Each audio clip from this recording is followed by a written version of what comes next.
You see the message. You see the call. But you don't answer.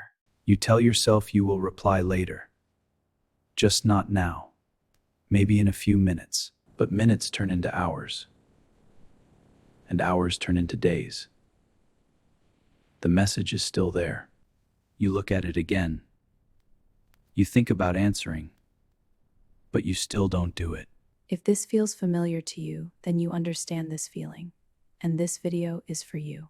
Many people think this is laziness, or that you don't care, or that you ignore others. But that is not what is happening.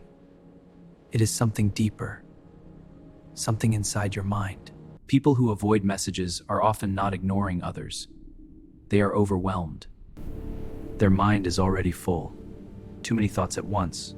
Too many things to handle. So even a small message does not feel small. It feels like pressure. You think about what to say. You think about how it sounds. And it becomes too much. Even a simple reply starts to feel difficult, like it needs effort. And then your brain says, not now, not today. Let's do it later. But later becomes harder. Because now there is guilt. You waited too long. You think you should reply. But now it feels worse.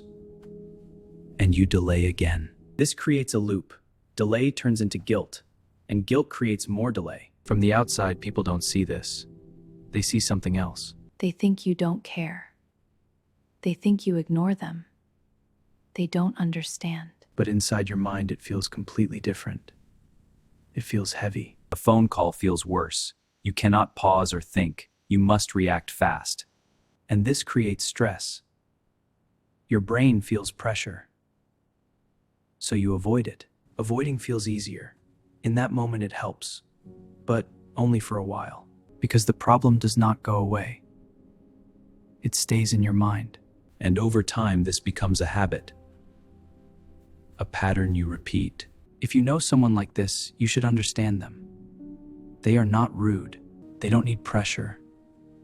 They don't need anger. They need space. Short messages help more. Clear and simple words. No extra pressure. Give them time to answer.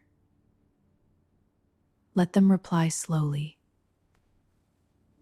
in their own rhythm. And if this is you, there is something important. You should know this. You are not broken, but you must manage this step by step. Start with small replies. One short message is enough. It does not need to be perfect. You don't need long texts. You don't need perfect words. Just respond. Because action breaks the loop. Not thinking, not waiting. Even a small reply can change everything. It reduces pressure. Avoiding is not the problem. Overload is the problem. Your brain is tired. When your mind is calmer, communication feels easier and more natural. If this feels familiar, you are not alone. Many people feel this. Follow this channel to understand your mind better. Small changes matter.